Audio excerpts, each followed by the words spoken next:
Hey guys, welcome to mom and daughters kitchen. இன்னைக்கு நம்ம பார்க்க போகிறது ஒரு சூப்பரான ஈவினிங் ஸ்நாக்ஸ் தான். ஸ்டார்டர் ஐட்டம் தான் நம்ம இன்னைக்கு பார்க்க போகிறோம். சோயா 65.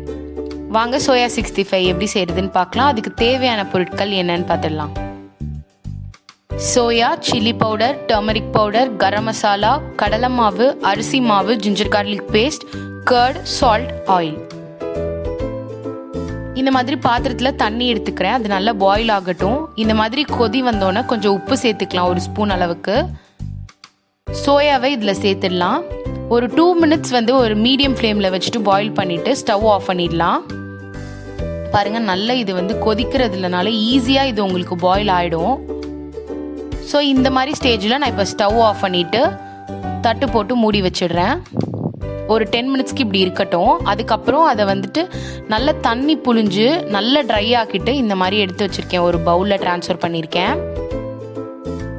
இப்போ இதில் ஒரு சில்லி பவுடர் சேர்த்துக்கிறேன், ஒரு ஸ்பூன். தேவையான அளவு சால்ட், மஞ்சத்தூள், கரம் மசாலா ஒரு ஸ்பூன், ஜிஞ்சர் கார்லிக் பேஸ்ட் ஒரு ஸ்பூன், கடலை மாவு 2 ஸ்பூன், அரிசி மாவு 2 ஸ்பூன். இது 65 பவுடர். இது நீங்கள் வேணும்னா போட்டுக்கலாம். கர்ட் ஒரு ஸ்பூன். இப்போ இதை நல்லா மிக்ஸ் பண்ணிக்கலாம். நான் 65 பவுடர் சொல்லியிருந்தேன். அது ஆப்ஷனல் தான். அது இல்லைன்னா நீங்கள் கொஞ்சம் கலர் பவுடர் கூட சேர்த்துக்கலாம். ஸோ உங்களுக்கு நல்லா ரெட்டாக கிடைக்கும். நான் காஷ்மீரி சில்லி பவுடர் போட்டிருக்கிறதுனால எனக்கு நல்லா ரெட்டாக வரும். நீங்களும் அதே மாதிரி இருந்துச்சுன்னா அதை சேர்த்துக்கோங்க. இப்போ நல்லா இதை விரவிக்கலாம். இது ஒரு 10 minutes விரவினதுக்கப்புறம் நம்ம மேரினேட் பண்ணி வைக்கணும். ஸோ நல்லா விரவிக்கலாம். இப்போது பாருங்கள், நல்லா விரவியாச்சு.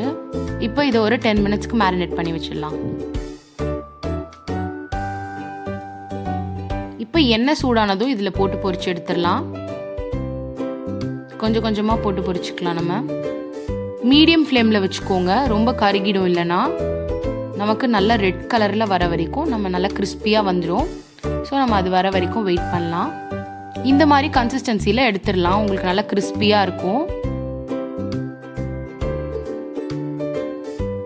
மிச்சம் இருக்கிறதையும் போட்டு பொரிச்சு எடுத்துடலாம்.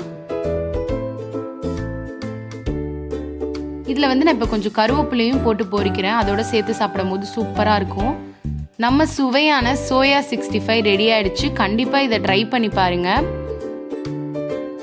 இந்த வீடியோ உங்களுக்கு பிடிச்சிருந்துச்சுன்னா லைக் பண்ணுங்க, ஷேர் பண்ணுங்க, கமெண்ட் பண்ணுங்க. அப்படியே மறக்காம பக்கத்தில் இருக்க பெல் ஐக்கானை கிளிக் பண்ணுங்க. இதுவரையும் நம்ம சேனலை நீங்கள் சப்ஸ்கிரைப் பண்ணலன்னா மறக்காம சப்ஸ்கிரைப் பண்ணிடுங்க, சப்போர்ட் பண்ணிடுங்க. கண்டிப்பாக இந்த ரெசிபியை ட்ரை பண்ணிட்டு எப்படி இருக்குன்னு சொல்லுங்க. தேங்க்யூ.